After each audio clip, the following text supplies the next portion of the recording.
Adam, welcome to Paper Napkin Wisdom. Excited that you're on the show with me. Thank you for having me. It's a real honor. Thank you so much. So you have an interesting paper napkin, which isn't actually your quote, but it's something that really spoke to you. Can you read it out for everyone listening, please? Yeah, look, it's a Tony Robbins quote that I heard many years ago, which was, the quality of our life is determined by the quality of our questions. And so that's the quote. And as I've gotten older, I've come to learn how true that is. It was one of those things I heard at a seminar or in a book. I can't remember. But as I've gotten older, as I said, you really see these things in practice rather than just something that you hear and think sounds cool. Yeah, you know, one of the great conversations I had on Paper Napkin Wisdom a while ago was with a guy named John Spence. He's one of the top 50 influential people in America, thought leaders. And he said, you can Google answers, but you can't Google questions, right? I mean, yeah. And that came out of that conversation. It's the same idea. Why did this speak to you? Why has this been so transformational in your entrepreneurial journey? Why did you share that with me?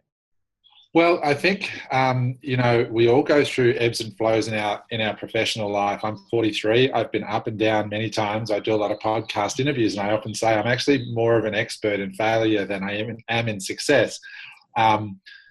Because usually when you do these things, they read a bio, people get the highlights, but the highlights are quite misleading as to all the things in between.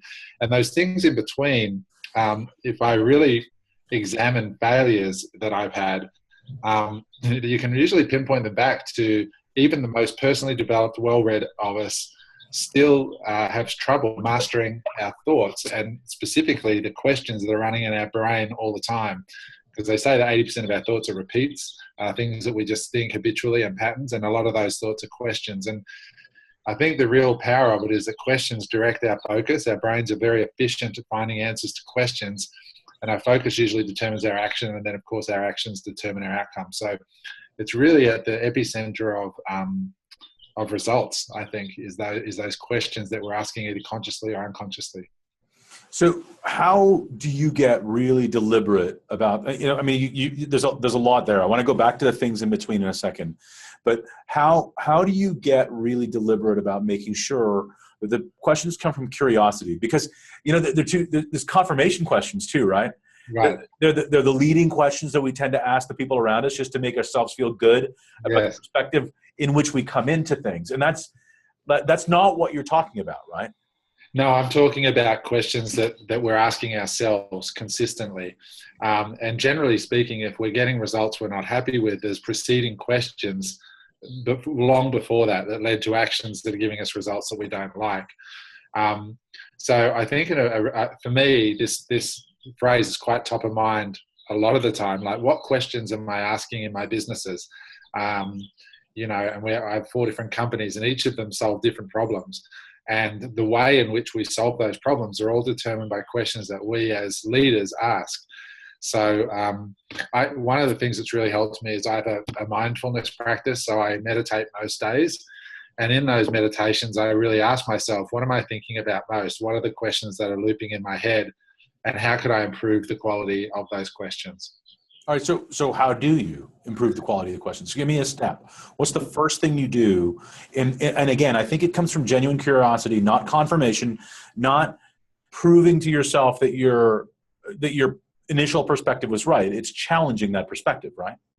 Yeah, it is. And it's identifying that life brings with it needs. And sometimes you ask questions to just cover the foreboding needs that are on us. So one of my companies is a tech startup at the moment, a SaaS product, cloud software. And, the questions that we ask at our business every day are really important into how we're spending our time. And so we look at how high quality a question are we trying to solve? Are we just saying, how do we make sure that we don't lose any users this month? Is one kind of question. Or another question is, how can we create something totally unique that is addictive to our users? Both will deliver less users leaving, like will reduce churn rate, but one question is focused on survival and one's focused on thriving. So, I think those, really being aware of, okay, if we're seeing something, if we're seeing resistance, we go, what questions are we solving here? What are you thinking about on a day-to-day basis? And then teasing it out of the person in charge of that piece, and then saying, okay, let's create a more empowering question to focus the team on. And we forget sometimes, because we're creatures of habit, that we really are creative at our core. We can sort of direct our attention in our life in any direction that we choose. So questions are a great way to instantly redirect focus to a better place. You said that, we're creatures of habit. And I think as leaders, we need to focus ourselves away from just doing the rote thing, like being in that habitual knee-jerk space, right? Yes. Mindfulness practice is part of that for you. Yes. But let's talk about when the pressure amps up. Let's say, you're under a lot of stress. Go back to the beginning days when you didn't have a diversified portfolio entrepreneurship. You had one company that you were just trying desperately to get going. How did you practice that then? It's a really good question. I'm not sure that I practiced it well. My wake-up call came through a health scare that I had, when I was 39. I'm 43 now, so just about to turn 40. I had a health scare from doing too much. So I really only started to really master this in the last few years out of necessity. So I think that, I can really only talk about the time that I have been doing it. And I think now I'm pretty sensitive to my body, so I can feel when stress is rising, and I can feel when I'm feeling overwhelmed. And that's when I sit back and I just take a breath and go, is anybody going to die today from what we're doing? No. And so I ask myself this question just to lower the heart rate. Because I think a lot of entrepreneurs out there, especially men, they don't talk about how much stress that they're under. And how hard it is out there in the world to make all these things. We wake up in the morning as entrepreneurs with a nut that we have to cover. We're like, we have $100,000 in overhead this month, and that's stressful. You've got tax obligations, and you've got family, and if we unpacked our lives onto a piece of paper, it's quite overwhelming. But what we're not great at as men is being sensitive to when we're moving into that stage of overwhelm. So my mindfulness practice that I developed as a result of necessity helps me be a lot more sensitive to those times. And then I start asking a series of just simple questions that help me just get centered, and then go, what's a more empowering question that I could ask myself? And I sort of default back to that fairly quickly, because when I'm feeling stressed, questions like, why is this so difficult, or why is this person like this, or it's a really unconstructive question, that you just fall back in the habit of. Yeah, I love that notion around stress, and I believe that male and female leaders both have that same isolation complex, and that health scare that you had was the alarm bell that you heard, right? I think we have to hear that alarm bell go off before we force ourselves to change our perspective. Yes. Yeah, absolutely. It was a blessing, actually, now that I look back on it. I never had suffered from anxiety or panic in my life. And I got to 39 and I started suffering from acute, very serious, debilitating panic attacks. And now I have a whole new empathy for people who've dealt with that issue, and anxiety and so on. So, I think we all deal with it as entrepreneurs. We have such a heavy workload and such a, we're required to have such bandwidth now with all the new technologies and platforms. And I sort of joke to people, I think I gave up when Snapchat came out. I said, that's it. I'm not learning another platform. Yeah, I still don't understand Snapchat. No. So, and I got, millennial staff that are telling me that I got a Snapchat. I don't even understand what the purpose is. So you talked about the things in between, right? I mean, you said, and I thought this was really good. You said that when you're podcasting, people are talking about the highlights, and that's the introduction. And, one of the things that I think we're deliberate about is at Paper Napkin Wisdom is to get past this veneer, the veneer of success, and get to the real depth of what's behind that. And I think that was really neat that you talked about the things in between, because the things in between are really important. Yes. That is the only thing that's important. Yes, I 100% agree with you. There's so much in a story of most successful people. Like I have quite a few, probably, I'm sure exactly like you, many friends that are in business, and everybody's, we introduce each other on the basis of our merits. But you can't hope to really understand what people have been through to be where they are. And it's those things very much usually in the down times and the tough times, I had a company that I took public, just for one example, and I had millions and millions of dollars worth of stock at one point, and it's a great thing to quote in a bio. But the part that isn't quoted is that, you know, the stock market crashed in 2008. My shares were still in escrow, and I went from having more than $10 million worth of shares to having almost none in value that couldn't be sold, and nobody wanted them anyway. And I had to sell the properties that I had at discount prices, pump the money into the company, and work for 2 years for free. And I literally went from, you know, paper many millions to almost broke. And what you learn through that, and having to fire 70% of your workforce and stick there for 2 years for nothing, for free, and work your way out of that, that's the making of, that's that fabric that, you know, like they say, gold is purified through fire. And it's those real experiences, those real tough times, that you really learn some of the most valuable things about yourself, about how much you're capable of, and what it's like to have your ego destroyed, all these things that, and it's great. It's all wonderful stuff that's hard to sort of teach until people have been through real hardship. Yeah. So talk about that time again, when you on the way back out of there, right? Was it ever for you about reestablishing that financial wealth, or was it about something else? Well, first of all, it was about maintaining reputation. You know, when you take a company public, no matter how big or small it is, you take investors' money, there's an obligation to ensure those investors don't lose their money. You have to do, in my opinion, whatever you can to preserve their investment in you. And so there was partly that. It wasn't really there about rebuilding the wealth. That was pretty much off the table. I just wanted to save the company and restore it back to not being a failure on my resume, you know, because it's not great to have that, which we managed to do, and I later exited, and the company was saved. So it was really that was about preservation in that particular instance, and then later it became about, you know, trying to earn back everything that I'd lost, you know, because I was mid-30s and had been an entrepreneur since I was 20, and woke up to see all my corporate friends in corporate jobs who are starting to make good money now and pay their houses off, and I had zero. I'd had all my chips on the table my whole entrepreneurial life. So I did manage to you know, have a couple of successes since then and make up that ground, but it was a fun journey.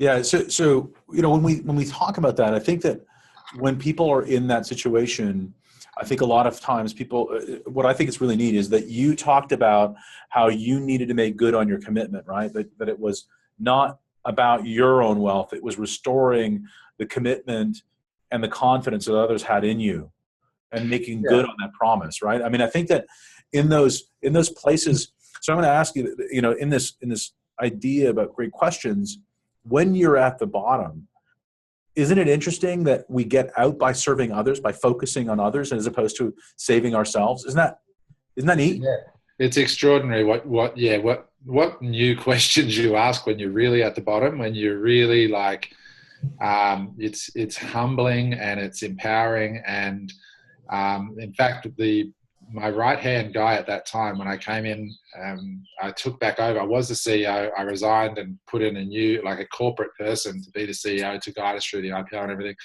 And then when I was building it back, my right-hand man is actually the CEO for one of my other companies today. He's one of my best friends, but we've been through fire together. And we know what it is to look out for the shareholders and to go to bat and really have an experiential, deep understanding of that transaction. Because when you take money from people, what you're essentially taking is a piece of their life. Those people went to work, had time away from their families, paid taxes, and gave you what they managed to save. Huge responsibility.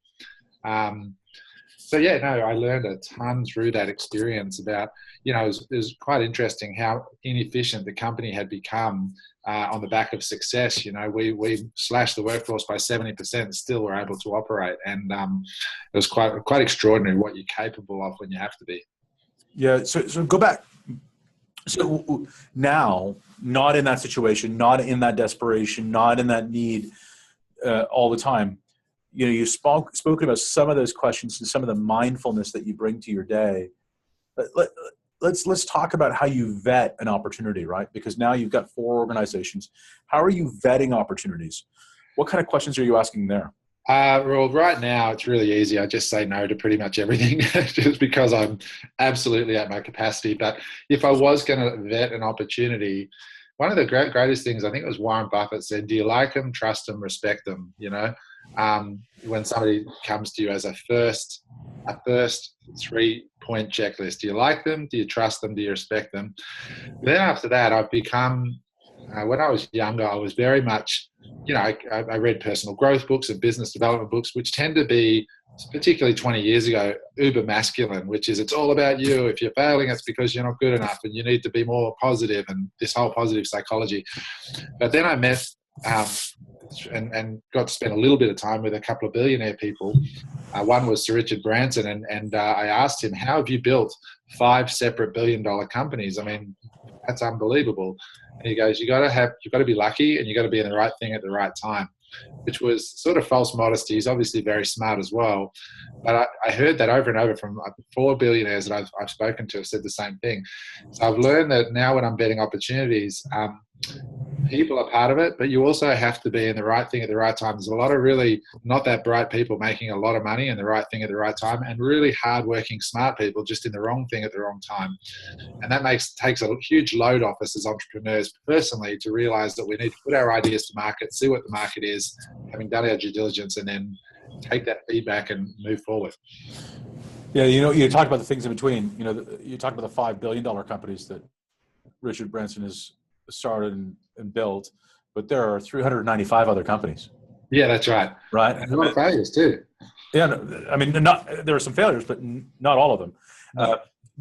What's amazing to me is this notion of this commitment, this commitment to growth, and understanding the questions to ask. Also, really neat about that is that Branson talked about those. You got to be lucky. Another really unbelievably intelligent person who tried to explain everything in 3 letters. Albert Einstein said, you can either behave in the world that everything's a miracle or nothing is. And right. I mean, isn't that part of it too, that we have to go in, if you go into believing things that there is no such thing as luck, you'll never get lucky. Yes, that's right. Yeah, I agree 100% with that. So let's talk about, okay, you said you're saying no an awful lot right now, right? And how did you come upon the understanding, again, where did you get to, or how did you get to the place where you just have to say no to everything that's coming across your desk? I think a lot of it came to that when I went into hospital and was getting treated for anxiety. One of the things a therapist did with me was she said, okay, let's unpack your life on a piece of paper. So let's start with your family. Who's in your family, and what are you thinking about around these things? And we have kids, or we have husbands, wives, parents, grandparents. Some of them are sick, some of them are struggling in their relationships, and we're involved there. And then you write down your businesses, and pretty soon I looked at this piece of paper, and she goes, well, that's what your subconscious and your conscious mind is dealing with all day, every day, whether you talk about it or not. And it's just insane when you actually see it on paper. And then somewhere in the middle there, you've got to find happiness and find joy and peace and a moment to yourself. And there's so many pressures on us today in modern life. And so when I saw this out on this bit of paper, I guess I just sort of started to, I remember a book I read by Tim Ferriss, and I've followed Tim's work for a while, and he talks about how in his house he's got a sign over the door that says simplify. And he has this sword, like some ancient sword or something, which was used to simplify or thrash through bushes. But and I started at that point to really think about simplifying and learning that you just can't say yes to everything. In fact, some of the best answers you can give are just simply, no, I'm going to pass at this time. Because there is only so much bandwidth that people have, and so many people let their mouth overload their back, and it's not productive. What else are you doing to simplify your life? I mean, to me, simplicity was my theme for last year, that I was looking to find simplicity. And if things were making it more complicated, I was saying no. If things that made it more simple, then I'd be more interested in pursuing that option. So talk about simplicity for you. How does that play out in other areas? It's sort of a roundabout answer, but it starts with when you have a mindfulness practice, a big part of that is focusing on what you have and gratitude for the most basic things. And when I went to Bali for 2 months, when I was going through that healing process, I call him my happiness mentor, but I basically spent a couple of months with this guy on this little island, and we meditated yoga, and he talked to me about this stuff. And I learned I just relearned how to be grateful for the most simple things in life, like breathing, the fact I can see. And in the West, we get so caught up and so stimulated by things we don't have. We don't have that Rolls Royce, or we don't have this thing and that thing. And it's just at us all day, every day, on every social channel, TV, wherever we turn, we're being told and sold on what we don't have. So when you actually get back in touch with the basics of gratitude, like I'm healthy, which I do pretty much every day, I count my blessings, all of a sudden you feel less inclined to go after the things. And I made some rules in my life. I don't have any debt, for example. If I can't afford to buy something, I won't buy it. So that went for my own home that I own. I just would rent until I could pay for it with a check. And and because I asked that question, how do I make enough money to buy this apartment in this location and so on with a check or house, whatever. And so my brain set about doing that. So I asked different questions that would reduce stress in my life. And I just started asking questions about, do I really need this? Is this something that's going to make a big difference to my life? And so often we complicate our lives, and so many entrepreneurs forget about why they actually started in the thing that they're in. And when I was in Bali, I actually sold I had an animation company in Hollywood at the time, which was taking most of my time and focus and stress. And I decided, I realized if I sold that company, I could have pretty much all the things I'd ever wanted. So I sold it while I was in my board shorts in Bali, and made some massive changes. Changed where I lived, changed the amount of days a week that I was willing to work, and just reprioritized my life when I finally thought, what am I doing? And I just got back in touch because I created space with what I actually truly wanted and why I was here doing what I was doing. Outstanding. So, thinking about that, one of the great quotes I love is that every great yes is defended by 1,000 no's. You said that one of the things that you wanted to do is defend your time, right? And there was only a certain number of days a week that you were prepared to work, and that required you to make some big changes. You wanted to say yes to that, and that required some big changes.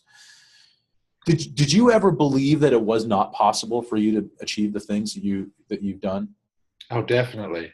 Yeah, I had all sorts of stories running in my head, like we all do, of that are planted by ourselves or somebody else, that that it's not possible to do X, and then you stumble across somebody who's not only doing X, but they're doing Y and Z as well, and they're doing it in half the time and twice as well as you ever thought. So, yeah, I definitely used to think that, and now I sort of think that, again, coming back to the napkin, so much of what we want to achieve in life, there are people waking up in the morning saying, how can I pay my bills? That's their financial question. And then there's other people that are like, how can I make $1 million a year working 3 days a week doing something I love that enables me to live anywhere in the world? And there are people waking up asking that question and experiencing that result. So it really is just a question of the question. Yeah. Do you set a question for the day every day? No, I don't. But I do. I do. I got a book. I met at Yannick. I know you know Yannick Silver. I was at Yannick's conference, and I went to dinner with Kimball Musk, which is Elon's brother. And I sat next to a guy called Craig Ballantyne, who wrote a fantastic book called The Perfect Day. And in that book, he talks about this concept of guiding documents, which is, he has a set of like 5 or 6 documents. One of them's some of Yannick's work. And each day at midday, he sits down for 15 minutes and he just reviews those guiding documents. One's his 5-year vision for his life. The next one's, the mantra of an evolved enterprise. And he just reads them every day to focus his brain on the outcome where he's heading. And I've just started doing that, and I've found it really powerful, because we just don't do that enough. We don't check in with our own vision often enough. And if you do it daily, it's just remarkable. And the other thing Craig teaches is, first thing in the morning for the first 30 minutes, focus on and work on the number one most important thing in your life. Now, most people don't even know what the number one most important thing is in their life is, let alone work on it.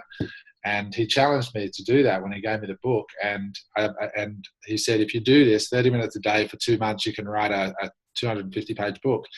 And I did that. I've just finished the book. It's at the typesetters now, just by taking that one piece of advice from Craig. So fantastic stuff. It's amazing. It's amazing. Well, Adam, I'm thrilled you chose to join me today on Paper Napkin Wisdom. Hopefully you'll come back again sometime. Thanks for having me.